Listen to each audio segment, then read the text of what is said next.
Talking about Latin America fans, it surprised you the amount of fans that you have right now here in your shows in Mexico City? No, I mean we've been here once before, and we're very excited to come back. So I think that sort of Latin America and the sort of I don't know, this culturally is a great place for rock and roll. You know, it's like even people that we know whose careers in the United States have long since passed can come down here and still have a great time because people still love rock and roll. Dude, our fans are so tenacious here. We were kind of scared to come back here because they're so awesome. I mean, we brought security with us this time. They were expecting you at the airport, right? Yeah. So we brought security with us this time. Violently expecting us at the airport. It was a lot of hard to get to from point A to point B. They're here? Yeah, I don't know. The airport was insane. You know, we've been here before, South America, and it's always crazy, but this time was more intense, and we didn't have enough security to help us. Like, we're all trying to get to the van and go where we're going, and we're just getting, like, grabbed by everybody and just hugged and, like, sign this. I'm like, trying. I'm signing with my left hand. I'm like, I'm not even left-handed and looks like crap, but I'm trying. Yeah. You know. Cool. Now, talking about what you're doing with different collaborations. I know that in Days Are Numbered, Brett McCracken from The Used did a collaboration for the album. Tell us the experience of working with him.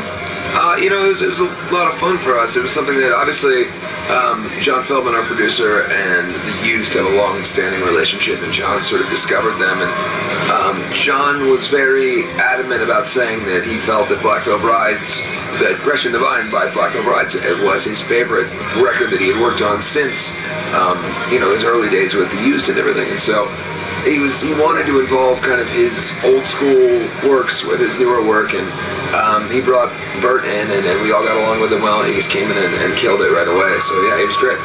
And talking about collaborations, for the EP, for the Rebel EP, obviously for the cover, the Unholy cover, Zach Wild, one of the monsters in guitar players. How was the experience? That was a lot of fun, and you know, honestly, we did it all online. You know, we cut the track and then we sent it to him through email, and then and you know, he was super stoked to do it. Sent it back to it. It was this wild solo, yeah. And, yeah. But you know, it was just crazy. I mean, yeah, that dude's a phenomenal guitar player, and it was really awesome to get it back and hear it, and just blew our minds, you know. Yeah, I guess it was a great result. And talking again about the you want to say something? Just took it to the next level. Yeah.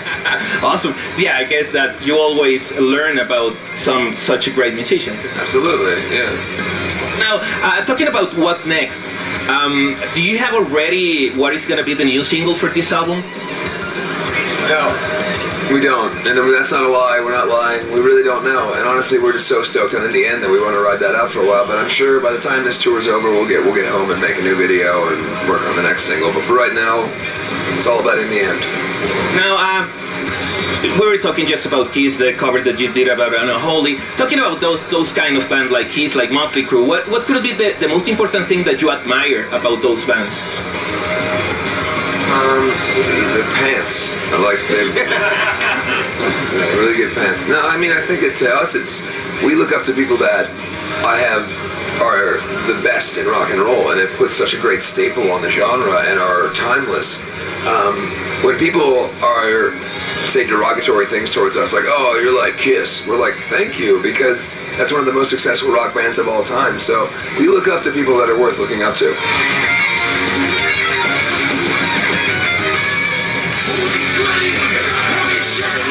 It was a big success here in Mexico. The adventure, the thing that you remember about making that video? We weren't allowed to drink. Right. I don't know, that was a long day. I mean, we sort of had the same adventure we did now. It's like we played a show, we were on tour, we flew in to do the video, we had to do the video and fly back to tour, so I mean, we wrapped it all up in like a 12-hour span to do that music video, so.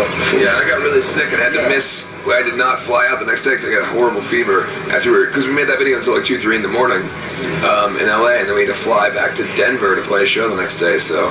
And I just remember there being a lot of people on that crew that I didn't know what they were doing. Like, there was a lot of people working, like, shoveling dirt and shit. Like, yeah, there was a lot of people involved. very little drinking and a lot of sickness. Now, I hear in the end song at the WWE one of the wrestling match. What could be your favorite wrestling of all time? My favorite wrestler, Ultimate Warrior. Ultimate Warrior. Sting or Ultimate Warrior. Yeah. Hey, Randy Savage. Randy Savage, Macho Man, rest in peace. Yes. Yeah. Here we go. Undertaker, Sting, and Ultimate Warrior. Those are the top three.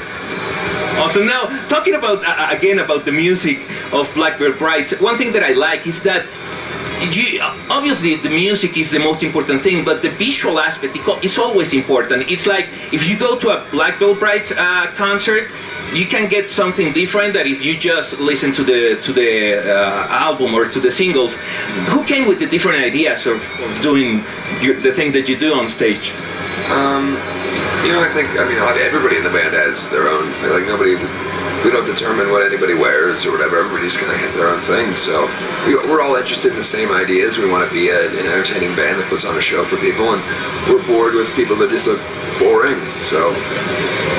No, I mean we all have our own personalities that we bring to the stage. Our own persona that we need to let out, and we will let it out on the stage. And but we're all very similar. We all have the same kind of ideas. What we feel, and it is cohesive. But I feel like we all each have our own individual